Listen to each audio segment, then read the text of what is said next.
피렌체의 괴물. 1974년 9월 15일 이탈리아 피렌체 교회의 포도밭 근처 한적한 밤 차량 안에서 발견된 남녀의 시신이 온 지역을 충격에 빠뜨렸습니다. 남자 파스칼레 젠틸코레는 총에 맞아 즉사했고 여자 스테파니아 페티니는 무려 96번이나 찔려 끔찍한 모습으로 발견되었습니다. 그녀의 시신은 날개를 펼친 독수리 같은 형태로 배열되었고 음부에는 포도 덩굴이 꽂혀 있었습니다. 이 잔인하고 기괴한 범행 방식은 곧바로 사이코패스나 악마 숭배와 같은 극단적인 추측을 불러일으켰습니다. 그러나 이후 7년 동안 비슷한 범죄는 더 이상 일어나지 않았습니다. 그렇게 7년의 침묵이 흐른 뒤 1981년 6월 6일 또다시 끔찍한 사건이 발생했습니다. 쇼핑을 하러 가던 남녀 약혼 커플이 살해된 채로 발견된 것입니다. 이번에도 남자는 총을 맞아 사망했고 여자는 수십 차례 칼에 찔리고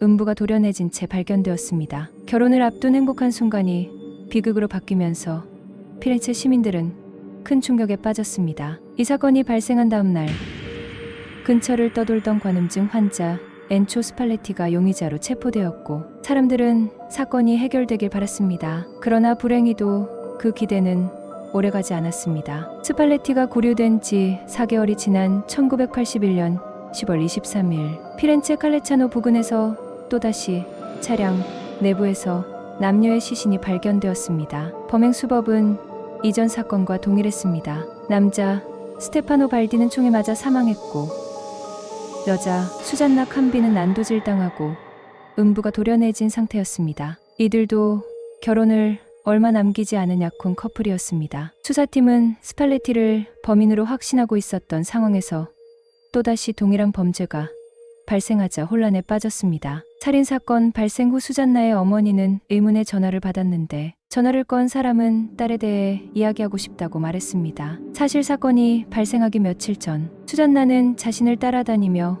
괴롭히는 누군가가 있다고 어머니에게 털어놓았었습니다. 1982년 6월 19일 피렌체 몬테스페르톨리에서 또다시 차량 내부에서 살해당한 여자와 총에 맞은 남자가 발견되었습니다. 두 피해자 역시 약혼 커플이었으며 이번 사건에서는 여성이 신체 절단을 당하지는 않았습니다. 현장을 최초로 발견했을 때 남성은 아직 살아있었지만 병원으로 옮겨진 후 몇 시간 만에 사망했습니다. 경찰은 범인이 피해자들을 총으로 쏜 후 차량을 몰고 가서 숲에 유기하려 했으나 실패하고 그대로 달아난 것으로 보고 있습니다. 1983년 9월 9일에는 독일에서 여행을 온 20대 미대생 2명이 폭스바겐 차량 안에서 총에 맞아 사망한 채 발견되었습니다. 피해자 중 한 명인 옌스 우베르슈는 머리가 길고 체구가 가냘팠기 때문에 범인이 그를 여자로 착각해 살해했을 가능성이 제기되었습니다. 이 사건은 이전 사건들과는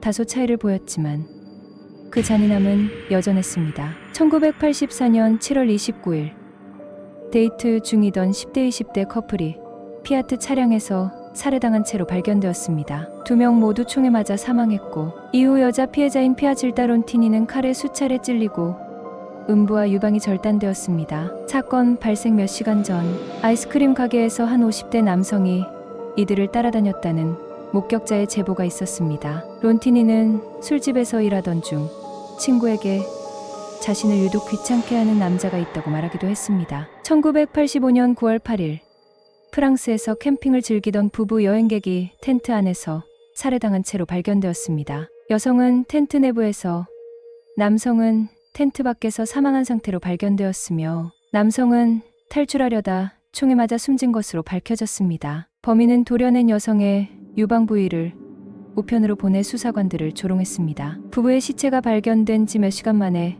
우편물이 도착하면서 범인의 대담함과 잔혹함이 다시 한번 드러났습니다. 이 연쇄살인의 시작은 더 과거로 거슬러 올라갈 가능성이 있습니다. 1968년 8월 21일 피렌체의 교회 숲에 주차된 차 안에서 내연 관계의 남녀가 총에 맞아 살해된 채 발견되었습니다. 당시 차 안에 있던 여성의 아이는 잠들어 있었기에 목숨을 건질 수 있었습니다. 피해자 여성의 남편이 체포되어 징역 13년을 선고받았지만 많은 이탈리아 언론과 분석가들은 이 사건의 진범이 피렌체의 괴물이며 남편은 누명을 썼다고 주장하고 있습니다. 피렌체의 괴물 사건은 이후에도 영화 소설, 다큐멘터리 등 다양한 미디어에서 다루어졌습니다. 특히 영화 양들의 침묵에 등장하는 한니발 렉터의 모습은 피렌체의 괴물을 모델로 만들어졌다고 알려져 있습니다. 이 사건은 단순한 범죄를 넘어 피렌체 주민들에게 깊은 두려움과 공포를 안겨준